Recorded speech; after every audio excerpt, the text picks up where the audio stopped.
राष्ट्रीय लोकदल के राष्ट्रीय अध्यक्ष आज जेवर क्षेत्र के चौरौली गांव में पहुंचे और अवतार सिंह भड़ाना जो गठबंधन के प्रत्याशी हैं उनके समर्थन में एक जनसभा कर लोगों से वोटों की अपील की।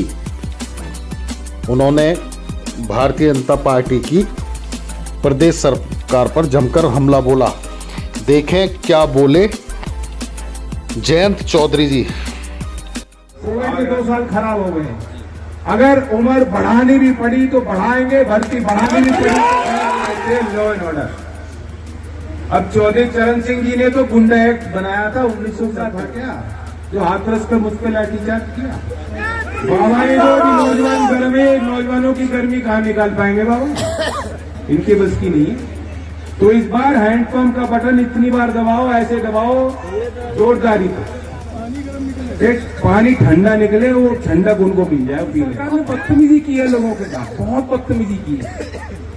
कोई लखनऊ जाता था लाठीचार्ज, शिक्षक गए। हम लोग सत्ता के बाहर रहे हैं कई वर्षों से, कभी चौधरी साहब के साथ आप रहे, चौधरी अजीत सिंह जी को आपने करीब से देखा। इस चुनाव में वे दोनों हमारे बीच नहीं है, लेकिन उनकी याद, उनकी पहचान आपके दिल में है। आज आपको ये सोचना चाहिए कि गांव देहात में 2 बीघे 3 बीघे का जो काश्तकार है, किसान है, अगर चौधरी साहब नहीं होते और चौधरी अजीत सिंह जी ने को आप ताकत नहीं देते, तो आज आप अपने बच्चों को फिर भी पढ़ा पा रहे हो नोएडा में, दिल्ली में। 2-3 बीघे का काश्तकार अपने बच्चों को पढ़ाने की हैसियत नहीं।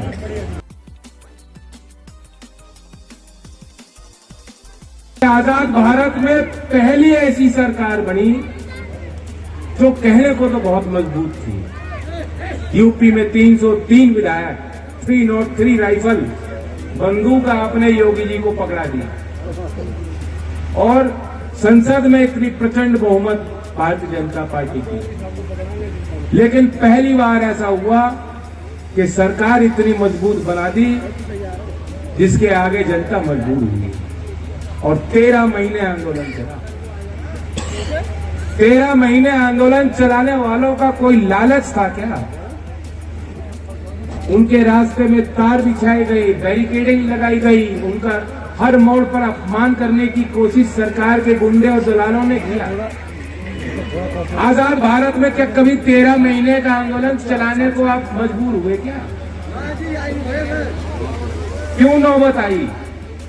अगर चौधरी अजीत सिंह जी के पास ताकत होती उस समय, अगर आप किसानों की राजनीति मजबूत होती, आपका दबदबा होता, आपका दबाव होता, तो शायद वो लोग जो हमारे बीच के निकल के गए हैं, आज पार्लियामेंट में हैं, आज देश के सदन में मौजूद हैं, वो लोग ऐसे कानून को पारित होने नहीं देते। कि जब तो ये कानून लाए थे तब बताया बहुत बड़ा फायदा होगा, और जब कानून हटा दिए तब कह रहे अब आय दुगनी हो जाएगी। दोनों तरफ ही इनको लाभ, चित भी मेरी पट भी मेरी। ये मीडिया वाला आके पूछते हैं साहब चलो नाराजगी थी, अब तो कानून वापस ले लिए, अब तो जो है वाहवाही हो रही होगी मोदी जी की। क्यों हो? क्यों कोई बढ़ाई करें इस सरकार की जिसने किसानों को कुचल दिया? पीछे से जो है वार हुआ, थार निकल के चल गई और उसके बचाव में पूरी सरकार जुटी रही। वे लोग आज भी सुशोभित हैं, मंचों पे मंत्री बने बैठे हैं। क्या दंड मिला उनको? 13 महीने तो हमारे बेकार हुए। ना एमएसपी की कोई बात हो रही, ना ही उन शहीद परिवारों के सम्मान में कोई बात हो रही। लानत है ऐसे लोगों पर। मेरे नजर में मजबूत वो लोग होते हैं जो जनता के आगे झुकते हैं।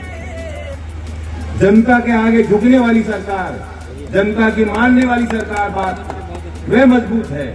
ये तो कमजोर पंगु लोग हैं, इन्हें तो बस एक चीज दिख रही, सत्ता, और उस सत्ता को हासिल करने के लिए सारी हदें पार कर सकते हैं। मैं चौधरी चरण सिंह जी का नाती हूं, यहाँ कोई ये यकीन करेगा इस बात को, अगर मुझे ताकत मिलेगी, सत्ता मिलेगी, मैं कभी दंगा भड़काऊंगा? इन बातों का जवाब मैं नहीं दे सकता। इन बातों का जवाब अगर देना है तो 10 तारीख में आप दे सको। आप मेरे बड़े हो, 24 साल से जाने के बाद, वरना यही उल जुलूल बातें चलेंगी। और एक बात और बता रहा हूं, मैं आपको चेताने आया हूं। हालांकि माहौल तो बहुत बढ़िया है, कोई जगह नहीं दे रहा गांव में इन्हें बैठने को, लेकिन अगर हम और आप चूक गए तो नतीजा क्या होगा? नतीजा ये होगा कि अब तो आंदोलन हो गया और मान सम्मान की लड़ाई भी लोगों ने लड़ी और उनकी बात भी मानी गई, लेकिन अगर हम और आप चूक गए तो आने वाले समय में किसी की हिम्मत नहीं होगी कि सड़क पे आके आंदोलन करे और समाज की बात कह सके। सवाल जेवर का है, सवाल हमारे मुद्दों का है, सवाल हमारे विकास का है, लेकिन सवाल हमारे अस्तित्व का भी है। इस क्षेत्र ने हमेशा किसान आंदोलन में बड़ा योगदान दिया, हालांकि अब इसका मिजाज बदल रहा है, बड़े शहर का हिस्सा बन रहे हो, एनसीआर में हो, लेकिन उसका आपको लाभ क्या मिल रहा है मैं पूछना चाहता हूं। क्या लाभ मिल रहा है आपको? और इस सरकार ने आपको क्या दिया? किसानों को टॉर्च दे दी, लाठी पकड़ा दी, कहा अगर खेत है तार लगाओ और वहां पहरेदारी करो। और क्या मिल रहा आपको? भाव नहीं मिल रहा कुछ किसानों को, बिजली सबसे महंगी की। और जो अगली पीढ़ी है, देखो जमीन ज्यादा बच नहीं रही लोगों पर। हमारे क्षेत्र में पश्चिम में कोई बड़े काश्तकार नहीं बच रहे, कम कम जमीनें हैं, उनका बंटवारा होता चला जा रहा है और आगे भी होगा।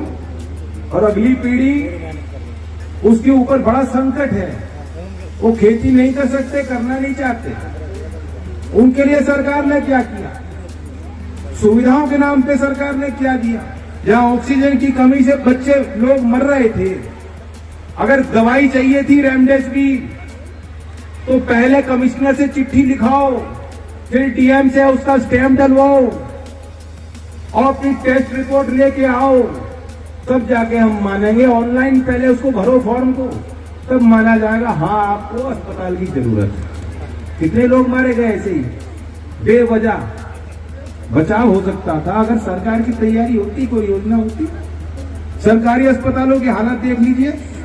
और हमने एक आरटीआई डलवाई, और ताजुब होगा आपको कि जब कोविड के 2 साल गए हैं, इसमें एक भी डॉक्टर या नर्स की भर्ती उत्तर प्रदेश सरकार ने नहीं की। एक भी डॉक्टर की भर्ती नहीं हुई। बार बार भर्ती होती है, नौकरी मिलती है, भर्ती बुलाई जाती है, नौकरी किसी को मिलती नहीं। कभी पेपर लीक हो जाएगा, कभी इम्तिहान रद्द हो जाएंगे, भर्ती रद्द हो जाएगी। और मैं इसलिए नौजवानों को कहना चाहता हूं, मिलिट्री की तो भर्ती हो ही नहीं रही, हुई थी, लेकिन फिर भी गांव में आप जोर लगा रहे हो। इन्होंने बात कही, मैं बात पकड़ के बता रहा हूं। अखिलेश जी से हमने बात कर ली है, हमने घोषणा पत्र में रखा था और उन्होंने भी बात रखी है, स्वीकारी है। कोविड में 2 साल खराब हो गए, अगर उम्र बढ़ानी भी पड़ी तो बढ़ाएंगे, भर्ती बढ़ानी भी पड़ी।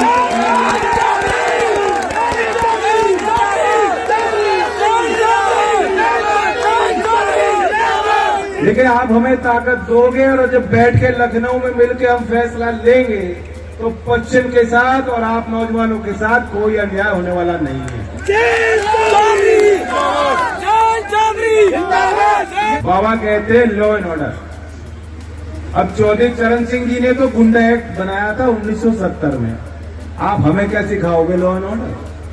वो कहते गुंडे भगा देंगे। मैं तो बाबा से पूछना चाहता हूँ, मैं कोई गुंडा था क्या जो हाथरस पे मुझ पे लाठीचार्ज किया? लॉ एंड ऑर्डर में धज्जियां उड़ चुकी हैं। उन्नाव हुआ, हाथरस हुआ, यहाँ बुलंदशहर में वही चीज हो रही है। रात के अंधेरे में अंतिम संस्कार कर दिए गए, परिवार का यह आरोप है। कितनी गंदी बात है। अंतिम दर्शन भी आप अपनी बच्ची के, वो परिवार के लोग नहीं कर पाए। इतना क्रूरता का परिचय सरकार ने बार बार दिया और तब भी बाबा कुछ भी कह देते हैं। उनका तो कुछ ही, वो तो मस्त आदमी है, कुछ ही कह लें, मस्त मन।